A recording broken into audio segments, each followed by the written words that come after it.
Final qualifying session unfolding here at Summit Park. We're in Norwalk, Ohio.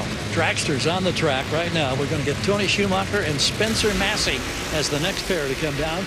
Meanwhile, at the top end with Bob Vandergriff, who vaults to the #2 qualifying position at 377 with a 7. Evaluate that performance and how welcome was it? Yeah, it's a great run for our team. We've been struggling to try and get our performance back a little bit, but the C&J Energy team, we keep digging, and finally got back in my car again this racetrack after trying the other one. And obviously it's not a race car problem. We just need to work on how we were applying it, but that's a great run for our team. They deserve all the hard work, and it's great having Larry Dixon back out here with a total equipment car. It's a big help. Just more fun. Team camaraderie is great, and both teams work so well together. It's bound to rub off on our car. Larry Dixon will be on hand for 8 of the final 12 events this year. All good news. Well, Tony Schumacher has his own little slice of Norwalk history, both good and bad. He won the very first ever Norwalk race in 2007 over Hot Rod Fuller. Wonder what Hot Rod's up to tonight. But then last year, he was upset by the man we just learned a whole lot more about a little bit ago, the Greek. Well, it's an incredible story.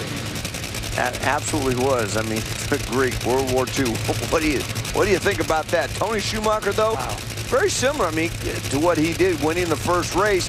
Came in here, he made a very good pass in the first session. Hasn't been down the racetrack. Spencer Massey, his teammate, though, starting to find that consistency. Currently in the top half of the field, in that #7 spot with a 381. They were 6th spot entering this session. But Bob Vandergriff, that great 377. We are now starting to see the cream of the crop. These guys are getting good launches, good early numbers. Conditions are there. Spencer Massey's claim to fame, the only Top Fuel driver in history to win back-to-back races, starting from the bottom half of the field. Did that this year.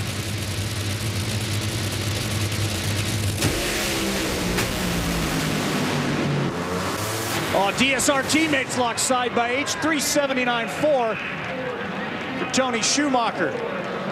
324, both of them. Boy, look at that, Mike. Within about 100th of a second, less than that.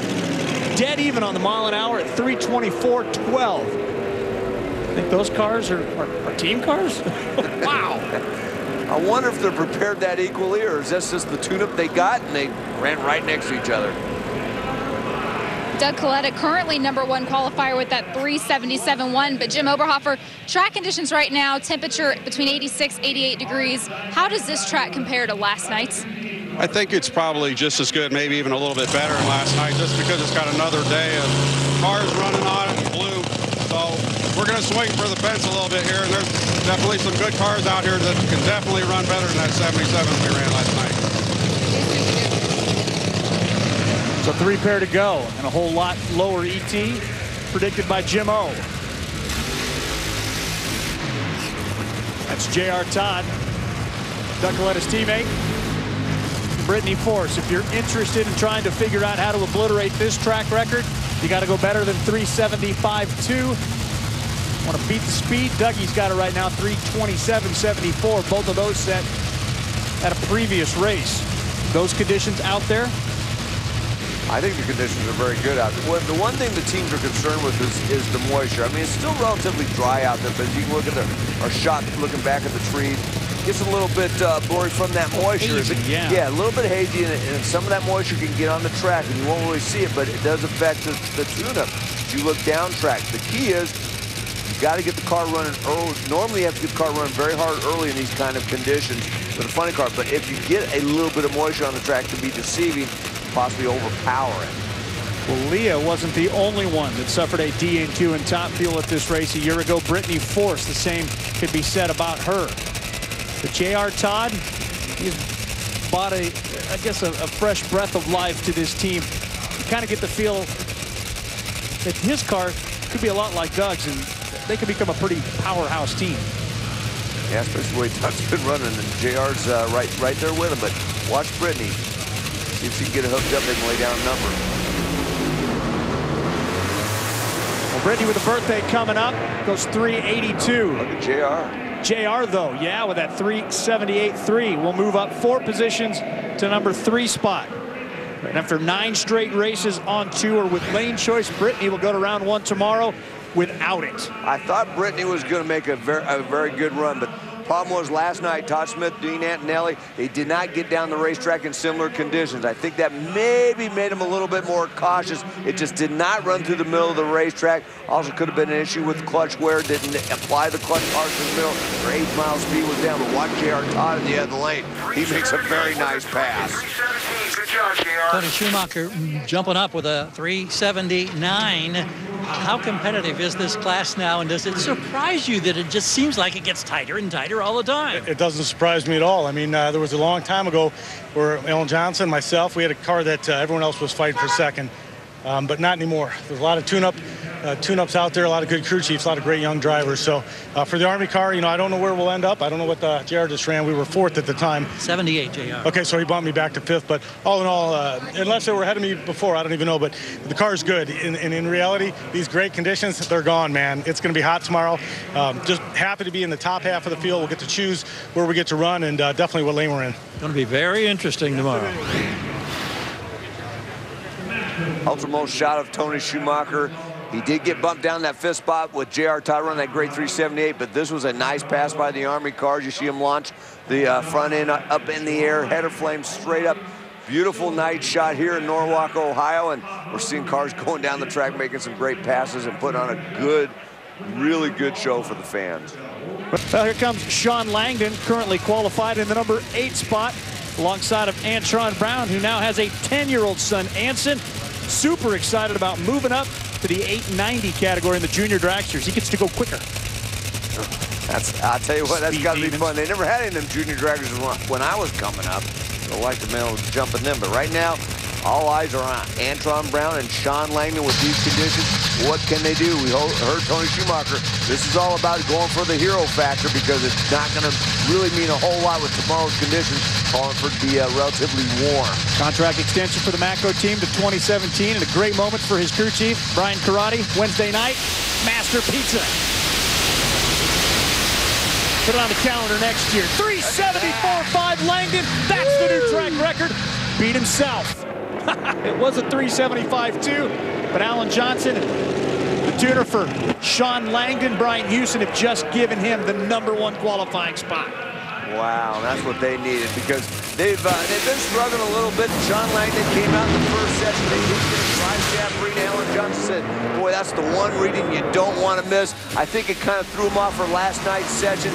They didn't get down the racetrack, but no problem tonight as they threw it all together and go to the head of the class. Nice pass by both teams. Yeah, not to be lost in that. Antron Brown and his team went 376.3. That's the 2nd best time slip in Top Fuel this weekend. Well, the final pair will feature Doug Coletta, who has been #1 all weekend long until just a moment ago. He'll be alongside of Steve Torrance, who we caught up with just a few moments ago.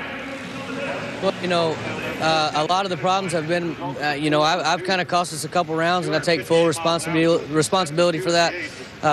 Beat on a hole shot, red light, but we've struggled, and I think the car's coming back around to where we want it to be. We had a really good car at the first of the year, and these guys, they've stuck through it with me and kept their heads high, and I'm going to stick through it, and we'll get this race car tuned up and running again. But right now the Capco car is running good. And, you know, we're going to see what we can do and step up this round, maybe go to the top and be ready for tomorrow. So we'll just see, and we're hoping. Thank you. Thanks.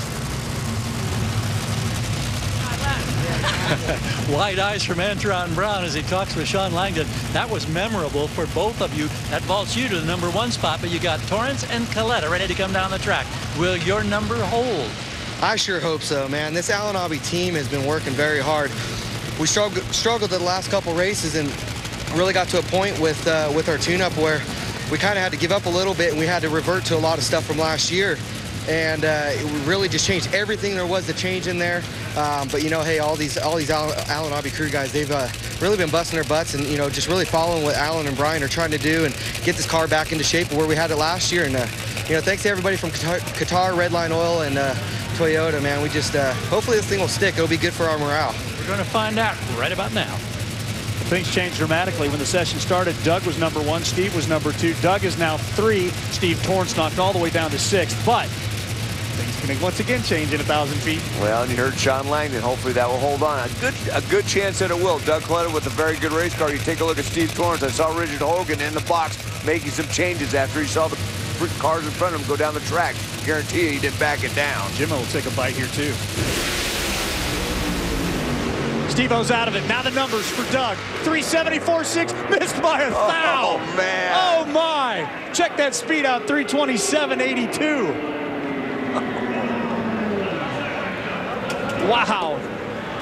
What a thrilling way to finish. Dougie and the Mac guys got a great race car, but they weren't able to knock off Shawn Langdon by just 1 simple thousandth of a second.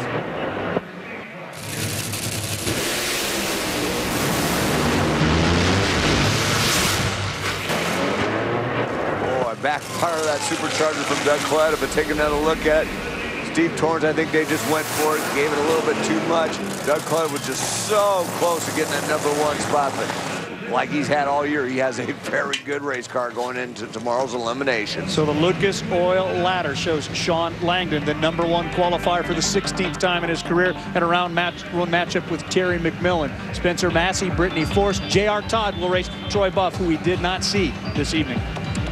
Other side of the ladder, Doug Coletta is going to go up against Richie Crampton, who just got in at the last minute. Tony Schumacher, Khaled Belushi, a little bit of rivalry there. And Antron and Clay Millican. Steve Torrence will go up against Larry Dixon. Well, Terry McMillan can breathe a little easier for a little bit. He's got his Amalie Motor Oil Top Fuel Dragster in. But don't sleep on it too much. He knows he has to race Shawn Langdon, the #1 qualifier, tomorrow here in Norwalk, Ohio.